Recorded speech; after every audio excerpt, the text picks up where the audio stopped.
Bom dia, muito bom dia, está no ar o Jornal do Boris. O Jornal do Boris é um sobrevoo pelos principais acontecimentos do Brasil e do mundo a partir das primeiras páginas dos jornais. Hoje, os jornais brasileiros não trazem a principal manchete internacional porque ela se consolidou durante a madrugada. Você já deve estar sabendo, se não sabe, vai saber agora, que um helicóptero no Irã, que voava com o presidente do Irã e o ministro de Relações Exteriores, em meio à neblina, em meio a uma região montanhosa, caiu e todos os passageiros morreram. Morreu o presidente do Irã, morreu o ministro de Relações Exteriores. Isso mexe com a política interna do Irã. Esse Ebrahim Raisi, que morreu, que era o presidente, Ebrahim Raisi, tem uma história de extremismo. Ele era cotado para algum dia substituir o Ayatollah Khamenei, que é de fato quem manda no país. O presidente, embora não seja uma figura decorativa, não é a instância mais alta do governo do Irã. O Irã tem um governo religioso, o Ayatollah é a figura máxima, como Ayatollah Khomeini, que foi o primeiro depois da queda do Shah do Irã, hoje é o Ayatollah Khomeini. E esse Ebrahim Raisi seria o seu substituto, dentro das diversas correntes que disputam o poder no Irã. Agora surgem várias versões, afora a disputa interna, várias versões. Será que foi Israel? Israel já gritou, não tenho nada com isso. Mas as versões, inclusive internas, da disputa internas, vicejam em todo o mundo, especialmente no Oriente Médio, nos países que têm uma relação, uma proximidade geográfica ou são alvos da disputa hegemônica que o Irã enceta naquela região. Alguma coisa vai acontecer, deve assumir o vice-presidente. Esse Raisi tem na sua história a chefia do judiciário do Irã, e nessa chefia ele é acusado de 3.000 mortes sem julgamento, é considerado um homem de extremíssima direita, um homem de extremo religioso dentro do sistema religioso do Irã, e daqui para frente não se sabe exatamente o que vai acontecer. Dentro do Irã, além de disputas internas, há uma situação eu diria, de descontentamento com o regime dos ayatolás. A gente não sabe que força teria essa oposição, mas, nesse momento, todo mundo se levanta e verifica quais são as chances. Então, é um momento delicado para o Irã. É bom lembrar que o Irã comanda à distância o Hamas, que está em guerra com Israel, e comanda o Hezbollah, que ao norte de Israel, no Líbano, também é um grupo afinado com o Irã, recebe verbas do Irã, é sustentado pelo Irã, como o Hamas, e também recebe armamento de Teherã. Então a gente vai ter que aguardar. O Irã é, neste momento, um país importante, todo mundo mira o Irã porque há acusações pesadas de que ele está chegando a um artefato nuclear. O Irã prega a extinção do Estado de Israel, prega a extinção do Estado de Israel, e esse possível desenvolvimento de um artefato nuclear dentro do Irã deixa os países árabes assustados, o que tem levado a uma aproximação com Israel, que também é detentor, único detentor no Oriente Médio de uma bomba atômica. Há uma aproximação da Arábia Saudita e de outros países árabes com Israel. Essa aproximação foi interrompida pela ação israelense contra o Hamas na faixa de Gaza, né? Os países árabes estão descontentes. Aliás, em Israel, no próprio governo começam a surgir dissensões, começam a surgir quebras, né? Começam a surgir divergências em relação à guerra. Netanyahu tem sido acusado de sustentar uma guerra que lhe permite a sobrevivência política e não levar em consideração quais são os interesses nacionais de Israel. Então, a situação de Israel no mundo se deteriora, os Estados Unidos continuam apoiando Israel, mas tem colocado algumas posições, por exemplo, contra a ação israelense, essa ameaça, e isso também já existem avanços na área de Rafah, no sul na fronteira com o Egito. É a porta para o Egito que era dominado pelo Hamas. Uma outra coisa que surge é o seguinte, é uma interrogação se, vencida a guerra por Israel, que é o que se imagina, Israel tem muito mais força que o Hamas. Se o Hamas vai acabar ou não, eu acho que não, mas é uma outra história.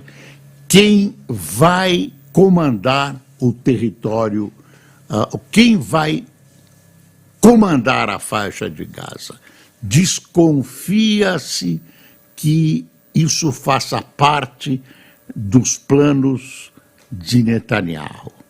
Então, eu acho que a comunidade internacional não permitirá, deverá, imagino eu, ser criado um consórcio com os países árabes, com os palestinos, etc., etc., componentes de um segundo Estado, né, um Estado palestino, que tem em Netanyahu um óbice, tem em Netanyahu um inimigo. Então a situação, com essa morte do presidente do Irã, se agrava, se aquece. Se isso vai se transformar em algo mais grave, não dá para saber, não dá para saber. Mas a situação é uma situação efervescente. Olha aqui a manchete da Folha de São Paulo: helicóptero com o presidente do Irã some em área remota, depois foi encontrado, né? Não, o helicóptero explodiu, caiu, explodiu, não disse. Em Teherã, fiéis rezam pela sorte do presidente iraniano. Está aqui uma fotografia que revela, né, uma ditadura religiosa, tem um certo apoio nas camadas mais pobres da população, um certo apoio, não um apoio significativo.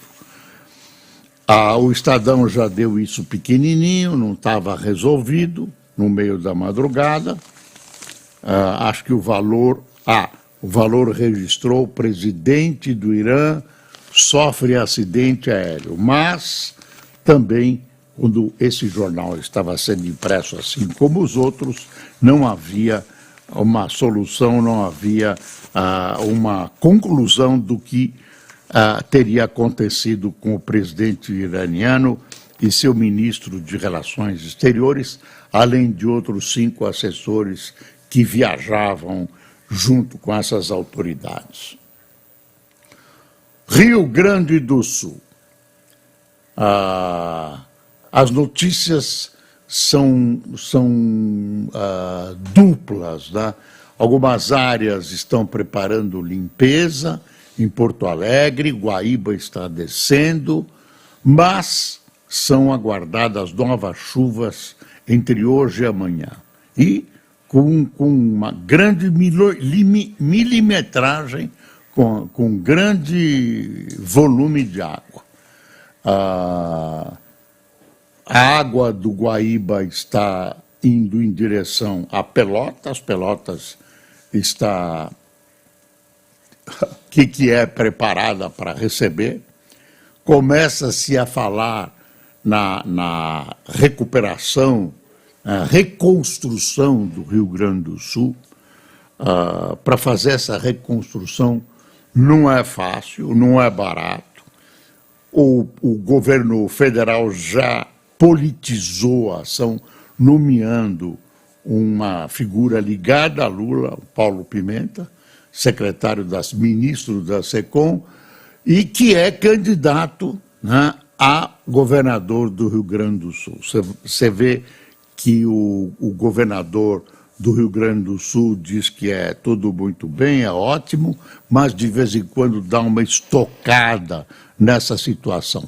Porque a impressão que fica é que com essa nomeação há 2 governadores no Rio Grande do Sul. Um com muito dinheiro, que é o federal, Paulo Pimenta, e outro com os recursos do Estado e muito dependente do governo federal, que é o atual governador do país, do Rio Grande do Sul.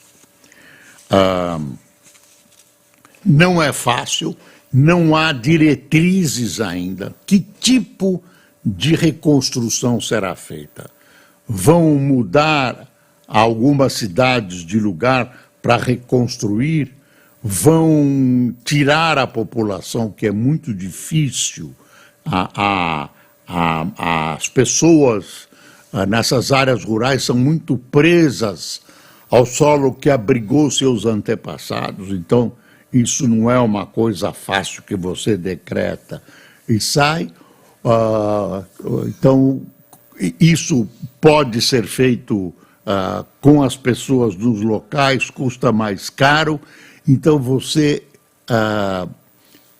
por exemplo, em Porto Alegre, reforçaria as atuais defesas, consertaria diques, etc., e criaria nas atuais cidades sistemas de defesa. Isso não se decidiu ainda, não se decidiu. É uma coisa que foi constatada, que é o seguinte: não adianta você pôr aviso, sirene, vamos colocar sirene em alto-falantes em todos os lugares. Você precisa ter uma assistência pronta para as pessoas quando as sirenes soarem. As pessoas precisam ser direcionadas, precisam saber para onde ir. Isso precisa estar escolhido antecipadamente. Para onde ir, como ir, o que fazer. Isso não está resolvido nem no Rio de Janeiro. É muito bonito dizer, as sirenes estão avisando que pode haver um deslizamento. E as pessoas vão para onde? Fogem para onde? Então, tem uma série de fatores, né? As defesas civis são mal e porcamente constituídas no país. Tem cidades que tem uma pessoa só na defesa civil. Estava vendo entrevistas do fim de semana, uma ou duas pessoas na defesa civil. Então, isso precisa começar muito do começo, desculpe, começar do começo. Primeiro, decidindo que tipo de reconstrução vai ser feita. Outra coisa que precisa ser extremamente cuidada é a questão do dinheiro. Como vai ser usado esse dinheiro? Tem um monte de abutres, né? Como está desencadeada uma onda de assaltos, uma onda tremenda de assaltos. Aqui tem uma entrevista do governador Eduardo Leite, na Folha, e é interessante a gente ver.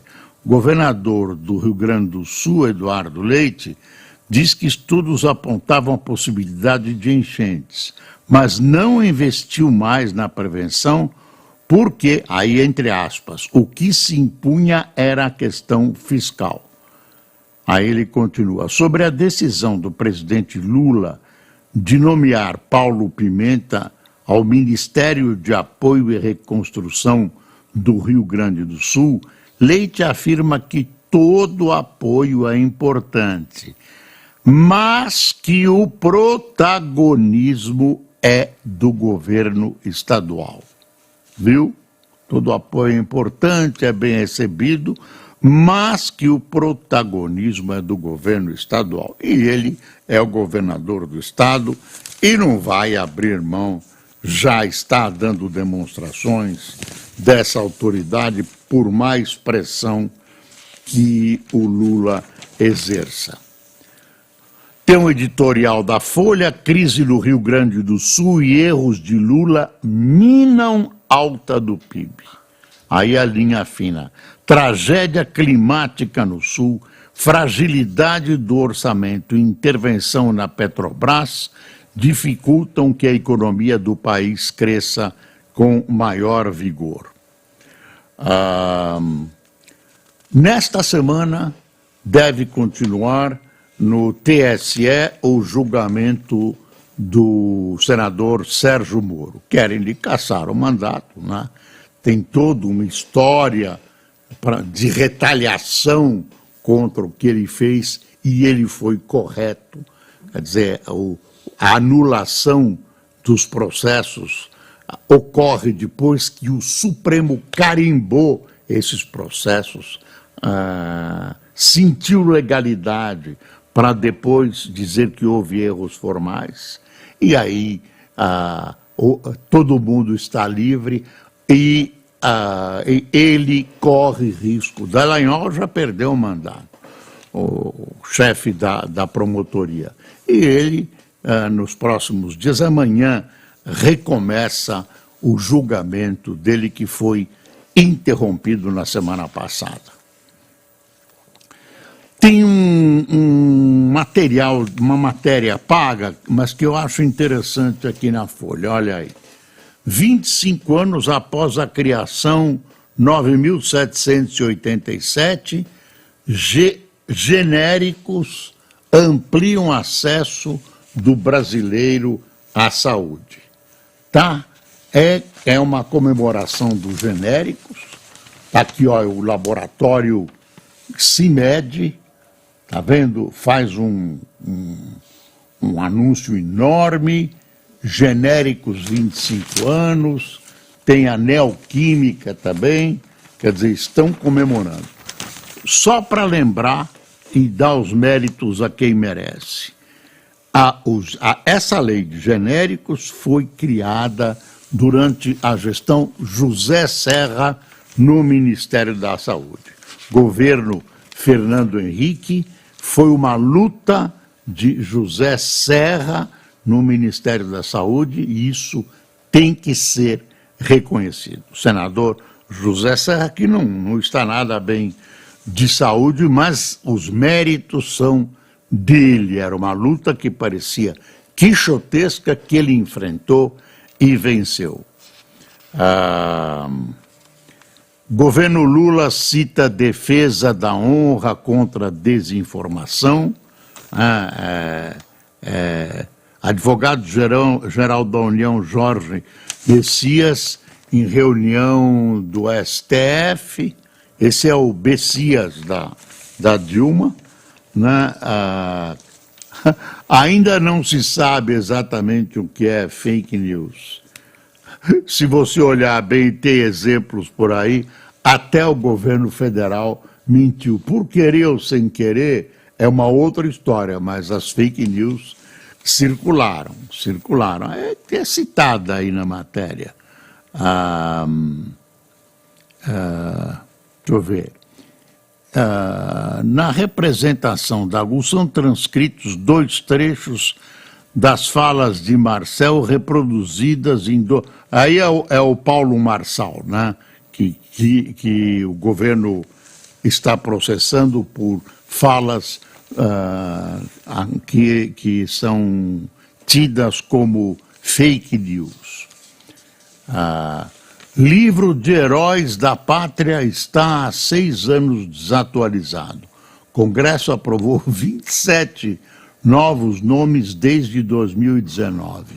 Maria reluta em incluir João Cândido, líder da revolta da Chibata. Olha, é uma inflação de heróis da pátria. Desculpe, include-me alto, me tirem desse livro para sempre, mesmo se eu merecer, viu? É a companhia que não me agrada. Tarcísio vai para o PL por volta de junho, diz Valdemar. O Tarcísio não confirma, mas também não desmente enfaticamente. E isso seria o seguinte: ele vai sair do Republicanos, que é o partido ligado à Igreja Universal do Reino de Deus. O Republicanos tem um candidatíssimo à presidência da Câmara dos Deputados. É o deputado Marcos Pereira. Eu trabalhei com ele na Record. É uma figura interessante. Ele é bispo. Sempre aparece escondido aqui. Aí está aqui na Folha. Pereira é um dos pré-candidatos na eleição pelo comando, marcada para fevereiro do ano que vem. Segundo Valdemar, porém, a troca não passa por negociações sobre as eleições da casa. Aí vão esconder, mas tem todo jeito. Então, quando ele, se for eleito, quando você tiver alguma reclamação, ou o deputado tiver alguma reclamação, vai reclamar para o bispo. Vai reclamar para o bispo, que seria o presidente da casa, o bispo da Igreja Universal do Reino de Deus. Aí tem uma foto enorme do Ebrahim Raisi, né? Esse que Deus levou, Alá levou nesta madrugada, né? E tem uma coisa que tem tom de fofoca, mas é um problema. O Milei, em terras espanholas, né, numa reunião da ultradireita em Madrid, no seu discurso disse que a mulher do primeiro-ministro espanhol é corrupta. Ela realmente está sendo alvo de um inquérito, tem toda uma história. Ele ameaçou o socialista, que é Pedro Sánchez, ameaçou renunciar, depois resolveu ficar, e no meio de tudo isso vai lá o Milei e diz que ela é corrupta.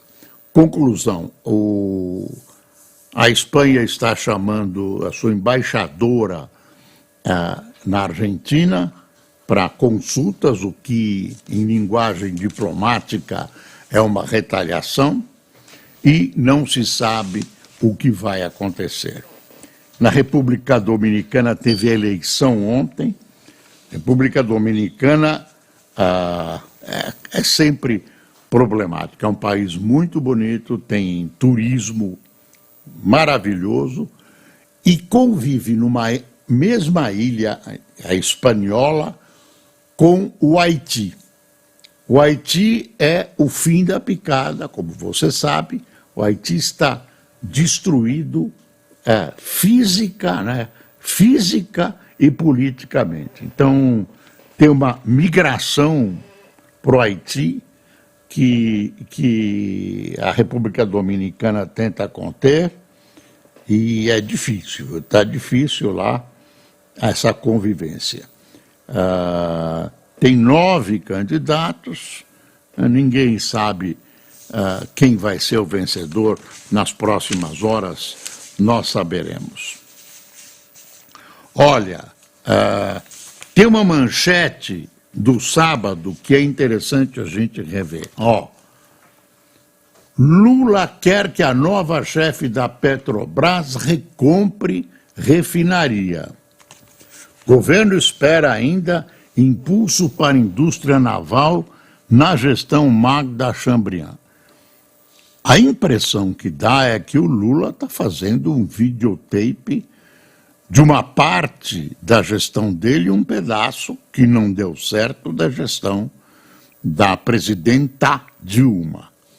Eu estou achando que as coisas aí estão estranhas, porque se ele quer, se ele deseja, se ele ordena, fica claro, né, o que muitos temiam, que a Petrobras vai ser um departamento do Palácio do Planalto. Deixa eu ver o que tem mais. Tem uma coisa aqui. Lá em Israel está bombardeando. Essa noite bombardeou aquela área do sul, né, e matou 27 pessoas, segundo o Hamas. Brasil tem 11 milhões e 400 mil pessoas, 400 mil pessoas que não sabem ler nem escrever. Novos dados do censo apontam que 93% dos brasileiros com 15 anos ou mais sabiam ler e escrever em 2022, alta em relação aos 90,4% em 2010. Em números absolutos, são 151 milhões e 500 mil pessoas. Por outro lado, 7% da população nessa faixa etária é analfabeta. Ainda tem analfabeto funcional, que é aquele que consegue ler, mas não entende o que leu. Deixa eu ver. Aí tem uma notinha já no sábado sobre o Lula e o governador Eduardo Leite. Aliados dizem que governador Eduardo Leite, do PSB, teme que Lula, PT, crie gestão paralela no Rio Grande do Sul. Presidente indicou Paulo Pimenta para concentrar ações federais de reconstrução no Estado. Publicamente, Leite nega o incômodo. Deixa eu ver o que tem mais aqui. São coisas importantes do fim de semana. Consultoria do Senado diz que bônus para juiz põe em risco o serviço básico. Senhores juízes, pelo amor de Deus, por favor, não dá, né? Não dá. E olha, sábado, deixa eu ver se foi sábado, domingo, Estadão. Aumenta, a Amazônia tem onda de saques a embarcações por piratas de rio. cargas de combustível são principais alvos de grupos criminosos. Está na hora? Não acredito. O Lula prometeu que ia agir e dizer e fazer lá nos primeiros dias, que o Bolsonaro não fez nada. Tem uma coisa chata aqui: capital do vinho no Rio Grande do Sul sofre perdas e abalo no turismo. Bento Gonçalves. Enfim, vivemos dias tristes, Estou falando do Rio Grande do Sul, viu? Nada de Irã. Irã é uma outra história. Irã está vivendo a tristeza dele. Fernando Luander encabeça a nossa lista de pessoas que estão tomando cafezinho conosco. Maurílio Almeida, Josadark Severino, Lucimari Reis, Luiz Amassa, Diva Jeremias, Ervaldo Lima, Brás Granato, Marcos Santos, Aloísio Portão, Dalvo Souza, Rosineide Pessoa, Marcelo Oliveira, Francisco Rosa, Faecha Tavares, de Goiânia, Raí Rodrigues, de Caxias, no Maranhão, Efraim Miranda, no Recife, e Daniel Aquere, de Pelotas, Rio Grande do Sul, que tem ameaça de ter problemas nas próximas 24 horas. Pessoal, muito obrigado por sua audiência. Vamos torcer para o Rio Grande do Sul retomar o caminho e a grandeza que tem dentro desse imenso e sempre promissor país. Bom dia.